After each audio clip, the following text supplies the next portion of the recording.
فتح انسان کو محبوب ہے. نوٹ کیجئے، بندہ مومن کے لیے اس کا نصب العین سوائے اللہ کی رضا کے کوئی شے نہیں ہے. فتح بھی مطلوب نہیں ہے، مقصود نہیں ہے. اصل چیز مقصود کیا؟ اللہ راضی ہو. مجھے اگر جہاں شہادت نصیب ہو گئی تو فتح اگر ملی بھی تو میں نے تو نہیں دیکھی نا، لیکن میں تو کامیاب ہوں اللہ کے ہاں. حضرت حمزہ نے وہ بعد میں جو ہے فتح مکہ کا منظر تو نہیں دیکھا، جب حضور 10,000 قدوسیوں کی کہ ہمراہ جو ہے مکہ میں فاتح کی حیثیت سے داخل ہوئے، حضرت حمزہ نے تو نہیں دیکھا. لیکن کیا وہ ناکام ہے؟ وہ تو غزوہ احد میں شہید ہو گئے. تو اصل میں یہ جو ہے فتح کو اگر تم نے محبوب سمجھا ہوا ہے، فتح کا تعلق اس دنیا سے ہے، تو گویا کہ دنیا تمہارے نہا خانہ دل کے اندر کہیں چھپی ہوئی بیٹھی ہوئی ہے. یہ دنیا کی محبت کا مظہر ہے کہ فتح تمہیں پسند ہے. اچھا، اس پر بڑا خوبصورت شعر ہے، اور یہ شعر کیا، یہ تو بہت سے شاعروں نے اس تصور کو، انسان سفر کر رہا ہے، اسے معلوم ابھی مجھے 10 میل اور جانا ہے، اس کے اعصاب پوری طرح تنے ہوئے چلے گا، منزل پر پہنچتے ڈھیلا ہو جاتا ہے. یہ ایک فطری معاملہ ہے انسان کا، سرشت کا. منزل کے قریب پہنچ گئے تو ڈھیلے ہو گئے. اس کو جگر نے بہت عمدگی سے کہا ہے، جز ذوق سفر جز شوق طلب کچھ اور ہمیں منظور نہیں. اے عشق بتا اب کیا ہوگا، کہتے ہیں کہ منزل دور نہیں. منزل پر پہنچنے کے بعد وہ ذوق طلب شوق سفر ختم، منزل پر پہنچ گئے.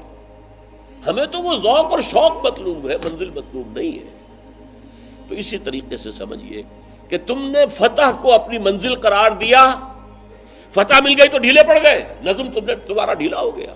حتی اذا فشلتم وتنازعتم فی الامر وعصیتم من بعد ما اراکم ما تحبون منکم من یرید الدنیا.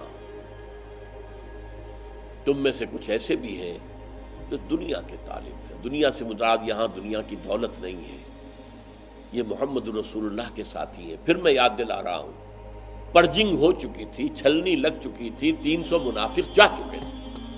اب ان 700 میں کوئی منافق نہیں تھا، کوئی طالب دنیا نہیں تھا، لیکن دنیا سے مراد کیا؟ فتح. فتح کا تعلق دنیا سے. انسان کو فطری طور پر، فطری کی بجائے خلقی طور پر انسان کو سرشت کے طور پر فتح پسند ہے.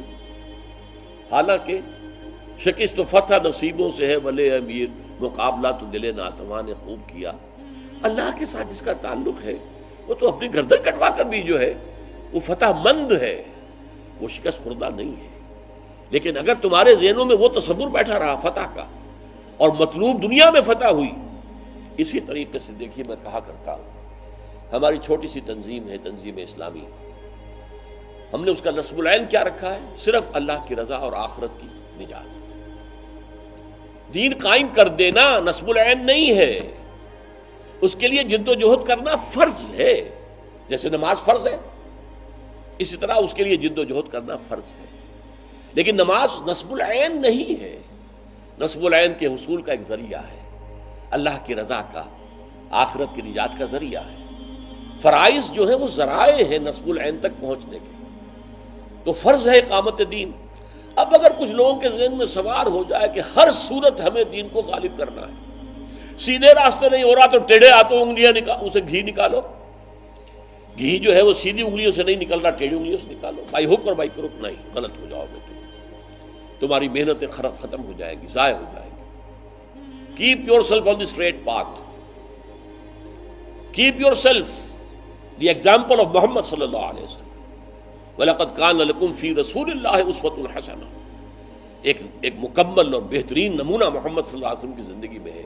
ان کے نقش قدم پر چلتے جاؤ. فتح آتی ہے آئے، نہیں آتی ہے نہ آئے.